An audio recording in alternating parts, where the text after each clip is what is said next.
Hello, welcome to Advisor. Today we are going to discuss chapter number 19, excretory products and their elimination of class 11th NCERT biology.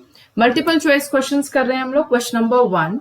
The following substances are the excretory products in animals. Choose the least toxic from among them. ठीक है. तो यहाँ पे जो आपके excretory products होते हैं वो ऑलरेडी यहाँ पे 3 दिए हुए हैं. यूरिया होता है, यूरिक एसिड होता है, अमोनिया, यही 3 होते हैं. ठीक है. जो भी ऑर्गेनिज्म यूरिया सिक्रीट करते हैं उनको हम लोग कहते हैं यूरियोटेलिक. ठीक है, यूरियोटेलिक. जो ऑर्गेनिज्म यूरिक एसिड सिक्रीट करते हैं उनको हम लोग कहते हैं यूरिकोटेलिक. ठीक है. एंड जो अमोनिया सिक्रीट करते हैं उनको हम लोग कहते हैं अमोनोटेलिक. ठीक. कौन कौन से ऑर्गेनिज्म है जो यूरियोटेलिक होते हैं? यूरियोटेलिक ऑर्गेनिज्म है मैमल्स, मैमल्स के साथ साथ marine fishes and terrestrial amphibians. Terrestrial amphibians. ठीक है. नेक्स्ट है आपका यूरिकोटेलिक. जो ऑर्गेनिज्म यूरिकोटेलिक होते हैं जैसे कि कोई एग्जांपल है जैसे कि birds, reptiles, land snails, insects etcetera. Next कौन से ऑर्गेनिज्म है जो अमोनोटेलिक होते हैं? अमोनोटेलिक वो ऑर्गेनिज्म होते हैं जो पानी में रहते हैं बेसिकली. क्यों? क्योंकि ammonotelic, ammonia is highly toxic, बहुत ज्यादा टॉक्सिक होता है. ठीक है. और इस हाईली टॉक्सिक सब्सटेंस को बॉडी से रिलीज करने के लिए we need very large amount of water. ठीक है, very large amount of water. तो बहुत ज्यादा अमाउंट ऑफ वाटर में चाहिए, तो ऐसे ऑर्गेनिज्म जो पानी में ही रह रहे हैं हमें वो ऑर्गेनिज्म जो है वो अमोनोटेलिक होंगे. जैसे कि फॉर एग्जांपल आपके एक्वेटिक एम्फीबियंस हो गए. ठीक है. या फिर आपके एक्वेटिक इंसेक्ट्स हो गए, या फिर फिशेस हो गए, बोनी फिशेस बेसिकली. ठीक है. तो ये सब आपके जो है अमोनोटेलिक होते हैं. ठीक है. क्वेश्चन यहाँ पूछा है choose the least toxic among them. जो सबसे कम टॉक्सिक है, हाईली टॉक्सिक आपको पता चल गया. Least toxic is uric acid, that is uricotelic organism जो है वो यूरिक एसिड जो सिक्रीट कर रहे हैं that is the least toxic. ठीक है. तो 1 का B. Question number 2, filtration of the blood takes place at. Filtration of blood जो है वो आपका बेसिकली कहाँ हो रहा है? ग्लोमेरुलस और बोमेन्स कैप्सूल के बीच में. ठीक है. तो ग्लोमेरुलस और बोमेन्स कैप्सूल के बीच में ये वाला प्रोसेस देखिए. ठीक है. यहाँ पे आपका जो फिल्ट्रेशन ऑफ ब्लड है वो हो रहा है. एफरेंट आर्ट्रियोल के थ्रू ब्लड आता है एंड देन आपका एफरेंट आर्ट्रियोल के थ्रू ब्लड जो है एग्जिट करता है. बीच में क्या काम हो रहा है? बीच में ये ब्लड का फिल्ट्रेशन हो रहा है. कहाँ पे? ग्लोमेरुलस में. ठीक है. तो ग्लोमेरुलस और आपका बोमेन्स कैप्सूल को मिला के अगर हम कह रहे हैं किसी का नाम दे रहे हैं दैट इज माल्फीजियन बॉडी. क्या नाम दे रहे हैं? Malpighian body. और इसी माल्फीजियन बॉडी को हम लोग रीनल कॉर्पसल भी कहते हैं. ठीक है. रीनल कॉर्पसल भी कहते हैं. ठीक है. उसके साथ साथ जो पीसीटी है, यहाँ पे पीसीटी में क्या होता है? इसमें रीएब्जॉर्प्शन होता है. Reabsorption of sodium, of water, ठीक है, ग्लूकोज, इन सब का रीएब्जॉर्प्शन होता है एटसेट्रा. डीसीटी जो है वहां पे आयंस का एब्जॉर्प्शन होता है. ठीक है. एब्जॉर्प्शन ऑफ आयंस, आयंस का एब्जॉर्प्शन, जैसे आपका सोडियम हो गया, आपका प्रोटॉन हो गया, इसका आयंस का एब्जॉर्प्शन होगा. उसके साथ साथ reabsorption of water, reabsorption of water, water का रीएब्जॉर्प्शन भी हो रहा है. सेम यही चीजें आपके कलेक्टिंग डक्ट में भी होती हैं. ठीक है. बेसिकली वो क्या करेगा? कंसंट्रेटेड यूरिन भी बनाता है आपका कलेक्टिंग डक्ट. माल्फीजियन ट्यूब्यूल आपको पता चल गया. Filtration of blood happens in और takes place in malpighian body. तो 2 का D will be the correct answer. Question number 3, which of the following statement is correct? ठीक है. ADH conversion of angiotensinogen in blood to angiotensin. Aldosterone facilitates water reabsorption. ANF enhances sodium reabsorption. Renin causes vasodilation. ठीक है. तो इसमें से कौन सा correct है वो पूछ रहा है. तो देखिए यहाँ पे जो आपका क्वेश्चन है, यहाँ पे आपने एंजियोटेंसिनोजन और एंजियोटेंसिन जो वर्ड देखा है ये आप कहाँ देखते हो? ये आप देखते हो रास मैकेनिज्म में. This occurs in kidney. ठीक है. रास मैकेनिज्म में क्या होता है? जो आपका एंजियोटेंसिनोजन है, ठीक है, angiotensinogen. Angiotensinogen is converted to angiotensin first. ठीक है, एंजियोटेंसिन फर्स्ट, और एंजियोटेंसिन फर्स्ट में कन्वर्ट हुआ है बाय द एंजाइम रेनिन. ठीक है, एंजियोटेंसिन फर्स्ट जो है वो कन्वर्ट होगा एंजियोटेंसिन सेकंड में. किसमें कन्वर्ट हो रहा है? एंजियोटेंसिन सेकंड में. ठीक है, और एंजियोटेंसिन सेकंड में जो ये कन्वर्ट हुआ है, इस पूरे के पूरे प्रोसेस को आप कहते हो रास मैकेनिज्म. ठीक है, अब आपको पता है कि रेनिन जो है वो क्या है? ये है वैसो कंस्ट्रिक्टर. Vaso constrictor. ठीक है, वैसो कंस्ट्रिक्टर है तो ये क्या करेगा? ये आपके ब्लड वेसल्स को कंस्ट्रिक्ट करेगा और ब्लड प्रेशर को इंक्रीज करेगा. ठीक है, यहाँ पे एक और चीज लिखा है आपका ANF विच इनहांसेस सोडियम रीअब्सॉर्प्शन. नहीं, ANF जो है सोडियम का रीअब्सॉर्प्शन नहीं करता, बल्कि ये सोडियम को एक्सक्रीट करता है. अच्छा, ANF क्या होता है? ANF is atrial natriuretic factor. Atrial natriuretic factor. ठीक है, कहां से सिक्रीट होता है? It is secreted by heart muscle और you can say cardiac muscle. ठीक है, हार्ट मसल से सिक्रीट होता है. And ANF is antagonist to renin. ठीक है, ANF जो है रेनिन के एंटागोनिस्ट है, यानी कि रेनिन क्या कर रहा है? ब्लड प्रेशर को इंक्रीज कर रहा है, तो ANF क्या करेगा? ब्लड प्रेशर को डिक्रीज करेगा. यहां से भी क्वेश्चन आता है. ANF के फुल फॉर्म से भी क्वेश्चन आता है. ANF कौन रिलीज करता है उसका भी क्वेश्चन आता है. ठीक है, तो यहां से क्वेश्चंस बन रहे हैं. अब यहाँ पे इन्होंने बोला सोडियम का रीअब्सॉर्प्शन कर रहा है, नहीं. इनहांस करता है, नहीं, ये भी नहीं कर रहा है. रेनिन वैसोडाइलेशन है, नहीं, it's a vasoconstrictor. ADH prevents conversion of angiotensinogen in blood to angiotensin. ये आपका जो है ये भी आपका इनकरेक्ट है. ये रोकता नहीं बल्कि ये और बढ़ाता है, क्योंकि एंजियोटेंसिन सेकेंड जो है वो एड्रेनल कॉर्टेक्स को जो है स्टिमुलेट करेगा, और एड्रेनल कॉर्टेक्स जो है वो क्या करेगा? वो आपका एल्डोस्टेरॉन को, ठीक है, वो एल्डोस्टेरॉन को रिलीज करेगा. और एल्डोस्टेरॉन जो है वो आपका रीएब्सॉर्प्शन करेगा. किसका? सोडियम और वाटर का रीएब्सॉर्प्शन करेगा. कहाँ करेगा? DCT में. ठीक है, और इस DCT में जैसे ही करेगा तो ये इसके वजह से क्या होगा? ये पावरफुल वैसोकंस्ट्रक्टर होते हैं, तो ये आपके ग्लोमेरुलस ब्लड प्रेशर और उसके फिल्ट्रेशन रेट दोनों को जो है वो इंक्रीज करेगा. ठीक है, तो इस पूरे के पूरे पाथवे को आप कहते हो, यानी कि रास मैकेनिज्म का ये पूरे पाथवे को आप कहते हो रेनिन एंजियोटेंसिन पाथवे. ठीक है, तो ये आपका प्रिवेंट करता है, नहीं, इट डजंट प्रिवेंट. ये जो आपका बेसिकली यस ये प्रिवेंट ही करता है. आपका 3 का B जो है वो आपका करेक्ट आंसर हो जाएगा. ठीक है, एल्डोस्टेरॉन फैसिलिटेट्स वाटर रीएब्सॉर्प्शन. जो अभी मैंने आपको बताया कि एल्डोस्टेरॉन वाटर का रीएब्सॉर्प्शन कर रहा है, बाकी चीजें सब गलत है, क्योंकि ये रोक नहीं रहा है ADH. बेसिकली ये ADH जो है वो प्रमोट करता है एंजियोटेंसिनोजन को एंजियोटेंसिन में कन्वर्ट करने के लिए. ठीक है, तो B करेक्ट आंसर हो जाएगा यहाँ का. ठीक है, question number 4. Which of the following is removed from our body by lungs. Lungs से कौन सी चीज रिमूव हो जाती है? तो आपको पता है कि लंग्स से जो है आपका कार्बन डाइऑक्साइड रिलीज होता है. ठीक है, वाटर भी रिलीज होता है, but it is removed in a very less amount, जिसको आप नेग्लिजिबल भी बोल सकते हो. तो CO2 is released only from the body of from the lungs only. ठीक है, तो 4 का A will be the correct answer. Question number 5. The pH of human urine is approximately. Human urine का जो pH होता है वो क्या होता है? इसमें ऑप्शन है 6.5, 7, 6 और 7.5.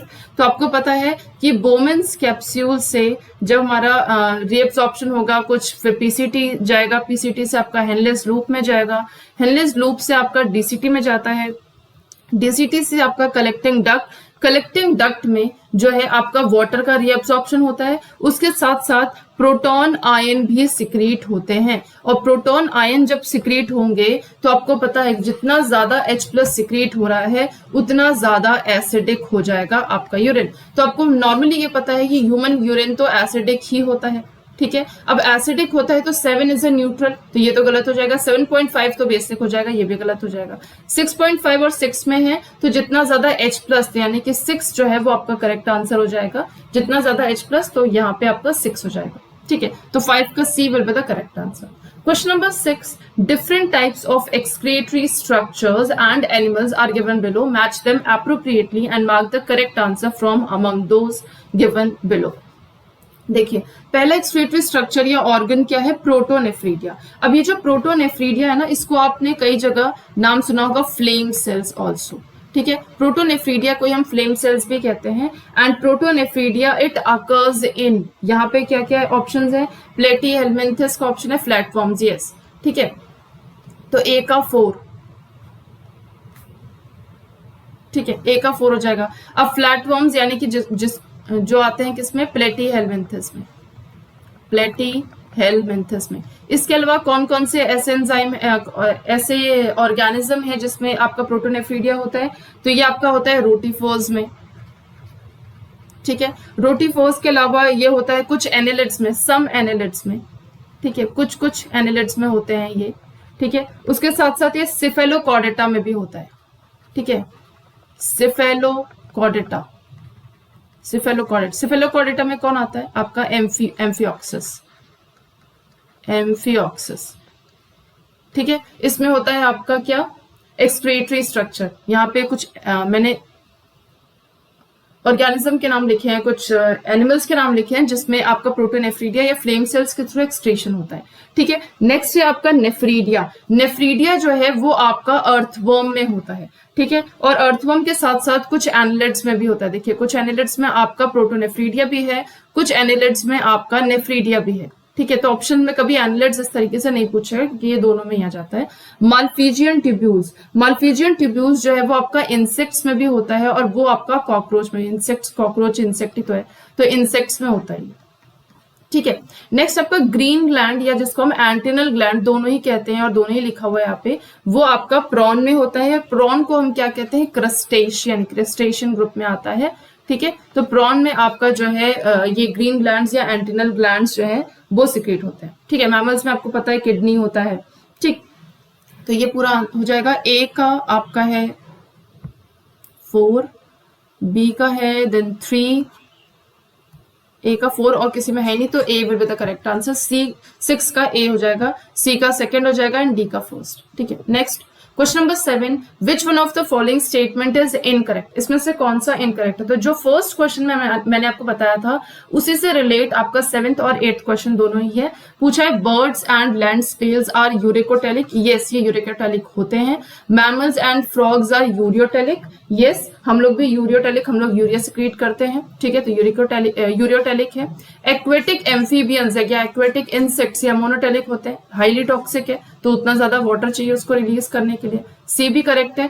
Birds and reptiles are ureotelic, नहीं बर्ड्स एंड रेप्टाइल्स जो है वो यूरिकोटेलिक होते हैं, यूरिकोटेलिक। ठीक है, तो डी इज इनकरेक्ट, ये क्वेश्चन का आंसर है। 8th क्वेश्चन है विच of the following pairs is wrong, uricotelic, तो यूरिकोटेलिक आपको पता है बर्ड्स तो होती ही है। ठीक है, अमोनोटेलिक, टैडपोल क्या है, टैडपोल फ्रॉग का लार्वा होता है। ठीक है, और आपको पता है कि जो लार्वा होता है वो which is highly dependent on water. ठीक है, जैसे ही वो एग से रिलीज होता है वो तुरंत जो है कहाँ छलांग मार देता है, पानी के अंदर। ठीक है, उसके बाद अपना वो आधा जीवन जो है पानी में गुजारता है। हर्बीवोरस होता है, उसमें टेल भी होती है, धीरे धीरे उसमें मेटामॉर्फोसिस होता है, प्रोग्रेसिव एंड रिट्रोग्रेसिव चेंजेस आते हैं and then this tadpole larva it converts into adult. ठीक है, एडल्ट फ्रॉग जिसमें आपका टेल जो है वो रिड्यूस हो जाता है, जो आपका उसका हर्बीवोरस है वो कार्निवोरस में कन्वर्ट हो जाता है, लंग्स उसमें आ जाते हैं गिल्स के जगह पे। ठीक है, तो ये आपके अमोनोटेलिक से, उसके बाद अमोनोटेलिक से वो कन्वर्ट हो जाएगा किसमें, आपका यूरियोटेलिक में।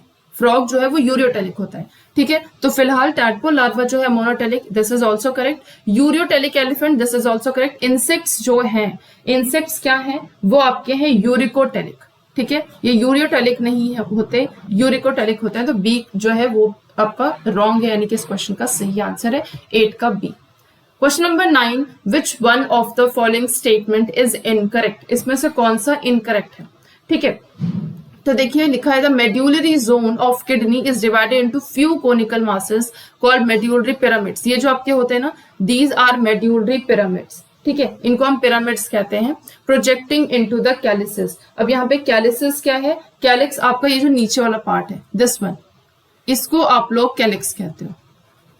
ठीक है, तो ये कैलिक्स में प्रोजेक्ट होते हैं, ये तो करेक्ट है। ठीक है, पूछा है इनकरेक्ट, कौन सा इनकरेक्ट है, Inside the kidney, the cortical region extends in between the medullary pyramids as renal pelvis. नहीं, renal pelvis नहीं होता, basically it is renal column. ठीक है, एक तरीके से renal column होता है, तो B जो है वो incorrect है. ठीक है, और भी देख लेते हैं. Glomerulus along with Bowman's capsule is called venous corpuscle as well as Malpighian body भी कहते हैं. सेकंड क्वेश्चन का यही आंसर था. ठीक है, तो सी भी जो है वो आपका सही है. नेक्स्ट है रीनल कॉर्पसल, जिसको हम लोग माल्फिजियन बॉडी भी कह रहे हैं.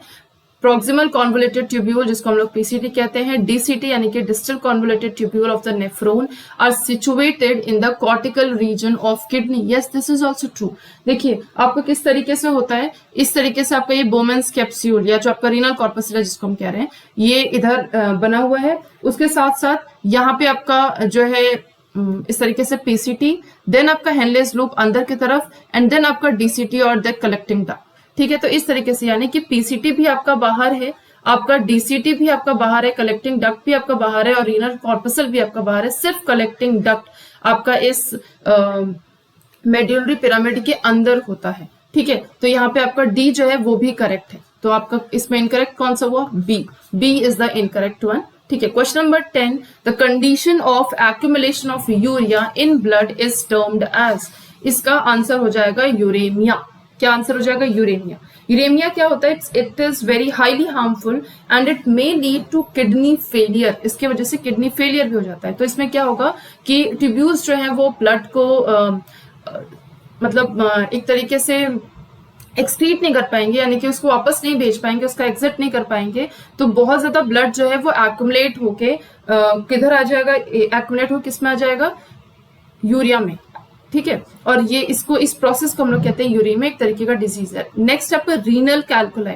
रीनल कैल्कुलाई क्या, अगर इसको सिंपल भाषा में कहें तो स्टोन का फॉर्मेशन हो जाना इन द किडनी. स्टोन का फॉर्मेशन, या जिसको हम लोग कहते हैं insoluble mass of crystalline salt, जैसे ऑक्जेलेट हो गया. ठीक है, ये सब जो है स्टोन का फॉर्म होता है. ठीक है, it forms in the with in the kidney. तो अगर किडनी में बन जाए, स्टोन अगर किडनी में बन जाए, तो उसको हम लोग कहते हैं रीनल कैल्कुलाई. ग्लोमेरुलोनेफ्राइटिस. ग्लोमेरुलोनेफ्राइटिस क्या होता है? किडनी में जो ग्लोमेरुलाई होता है, जो हम लोगों ने माल्फिजियन बॉडी में देखा ग्लोमेरुलाई, उसमें ना इन्फ्लेमेशन अगर हो जाए तो उस प्रोसेस, उस डिजीज को हम लोग कहते हैं ग्लोमेरुलोनेफ्राइटिस. नेक्स्ट आपका कीटोनूरिया. कीटोनूरिया क्या है? जब यूरिन में बहुत ज्यादा कीटोन बॉडीज जो है वो एक्सक्रीट हो जाए. ठीक है, कब एक्सक्रीट होते हैं? डायबिटीज मेलाइटस के कंडीशन में या स्टार्वेशन के कंडीशन में. इसको हम लोग कहते हैं कीटोनूरिया. ठीक है, इस क्वेश्चन का आंसर है यूरेमिया. 10 का C is the correct answer.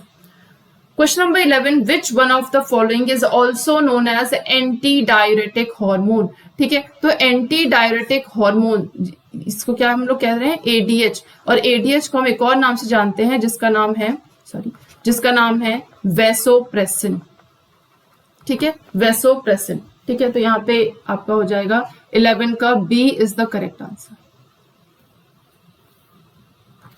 ठीक है, question number 12. Match the abnormalities condition given in column A with their explanations given in column B. Choose the correct option. Glycosuria. Glycosuria क्या होता है? जब urine में glucose आपको present दिखे तो आप कहोगे कि ग्लाइकोसूरिया, उस डिजीज को हम लोग कहेंगे ग्लाइकोसूरिया. तो ए का 4 इज द करेक्ट आंसर. ठीक है, ए का 4 2 में है. रीनल कैल्कुलाई, अभी थोड़ी देर पहले बताया कि रीनल कैल्कुलाई की it's mass of crystalline salts, जिसको हम लोग ऑक्सलेट कह रहे हैं, विद इन द किडनी. तो बी का हो जाएगा 3. बी का 3. C will be the correct answer. आगे पढ़ लेते हैं. ग्लोमेरुलर नेफ्राइटिस, अभी थोड़ी देर पहले ये भी बताया था, इन्फ्लेमेशन ऑफ ग्लोमेरुलाई. ठीक है, ऑफ किडनी. तो that is glomerular nephritis. Gout क्या है? Gout is accumulation of uric acid in joints. That is gout. तो आपका डी का 1. ठीक है, तो सी जो है वो करेक्ट आंसर हो जाएगा. Question number 13. पीसीटी यहाँ पे पूछा है मैच द टर्म्स. कॉलम 1 और उसका फिजियोलॉजिकल प्रोसेस जो है कॉलम 2 में है. करेक्ट आंसर आपको चूज करना है. पहला है प्रोक्सिमल कॉन्वोलेटेड ट्यूब्यूल यानी कि पीसीटी. उसके आगे लिखा है formation of concentrated urine. Distal convoluted tubule लिखा है filtration of blood. Henle's loop लिखा है reabsorption of 70 to 80% of electrolytes. Counter current mechanism, ionic balance, renal corpuscle, maintenance of concentration gradient in medulla. ठीक है, तो यहाँ पे आपको जो प्रोक्सिमल कॉन्वोलेटेड ट्यूब्यूल है, इसमें 70 से 80% जो इलेक्ट्रोलाइट्स है उसका रीएब्सॉर्प्शन हो जाता है. ठीक है, तो 13 का ए का जो है वो हो जाएगा आपका 3rd. ठीक है, ये बात आपको पता है। ए का थर्ड 3 में है। चलो आगे बढ़ते हैं। DCT, distal convoluted tubule. Distal convoluted tubule जो है वो आयनिक बैलेंस को मेंटेन करता है। ठीक है, तो बी का हो जाएगा आपका 4। बी का 4 किस में है? बी का 4। ठीक है, B will be the correct answer. आगे देख लेते हैं आपका हेनलेज लूप। हेनलेज लूप जो है सी का, आपका हेनलेज लूप जो है वो कंसंट्रेटेड यूरिन का फॉर्मेशन करता है। ठीक है, तो यहाँ पे आपका सी का फर्स्ट हो जाएगा। Counter current mechanism. Counter current mechanism जो है वो कंसंट्रेशन ग्रेडियंट इन मेड्यूला को मेंटेन करता है। बेसिकली जो आपका काउंटर करंट मैकेनिज्म है उसका काम ही ये है कि वो कंसंट्रेशन ग्रेडियंट को मेंटेन कर रहा है किसमें? मेड्यूलरी इंटरस्टिशियम में। ठीक है, तो यहाँ पे इसका आ जाएगा डी का हो जाएगा 5th। और रीनल कॉर्पसल। रीनल कॉर्पसल में आपको फर्स्ट सेकंड क्वेश्चन यही था, filtration of blood occurs in renal corpuscle या मालफिजियन बॉडी। ठीक है, तो आपका B will be the correct answer. E का सेकंड ये भी आपका सही है। ठीक है, तो 13 का बी। लास्ट स्लाइड है। We can produce a concentrated और डाइल्यूट यूरिन, दोनों प्रोड्यूस कर सकते हैं ना। तो ये फैसिलिटेट कैसे होता है, कौन से मैकेनिज्म के थ्रू होता है, वो मैकेनिज्म का नाम बताना है। That is counter current mechanism. Counter current mechanism में आपका बेसिकली कंसंट्रेशन ग्रेडियंट को आप मेंटेन कर रहे हो। तो कंसंट्रेशन ग्रेडियंट अगर मेंटेन कर रहे हो तो आप यूरिन को डाइल्यूट या कंसंट्रेटेड दोनों फॉर्म में बना सकते हो। अगर बहुत ज्यादा रीएब्जॉर्प्शन हो गया है तो उसको डाइल्यूट कर देंगे, अगर रीएब्जॉर्प्शन ज्यादा नहीं हुआ है तो उसमें से रीएब्जॉर्प्शन कर देंगे। ठीक है, ये पूरा का पूरा काम जो है काउंटर करंट मैकेनिज्म पे ही चलता है। तो 14 का D will be the correct answer. Last question है, डायलाइजिंग यूनिट और artificial kidney contains a fluid which is almost same as plasma except that it has. देखिए, जो आपका डायलाइजिंग यूनिट है, ठीक है, डायलाइजिंग यूनिट एक तरीके की मशीन होती है। ठीक है, कौन सी ये मशीन होती है, ये ब्लड को फिल्टर करने के लिए काम। ब्लड को फिल्टर देखिए नॉर्मली कौन कर रहा है? आपका मालफिजियन बॉडी या रीनल कॉर्पसल वो कर रहा है। ठीक है, ऑब्वियसली किडनी जो है किसी ना किसी तरीके से खराब हो गई, डैमेज हो गया, तभी तो ये मशीन की जरूरत पड़ रही है। तो ये मशीन जो है उन पेशेंट्स में लगता है जिनकी किडनी डैमेज हो गई है। ठीक है, तो ये क्या करेगा, अगर हम देखें तो इसका यूज लिख देते हैं, used to filter blood. Filter blood, blood को फिल्टर करने में यूज होता है, पेशेंट्स में यूज होता है ये। ठीक है, डायलाइजिंग यूनिट में क्या क्या चीजें होती हैं? इसमें आपका सेलोफेन ट्यूब होता है, सेलोफेन ट्यूब।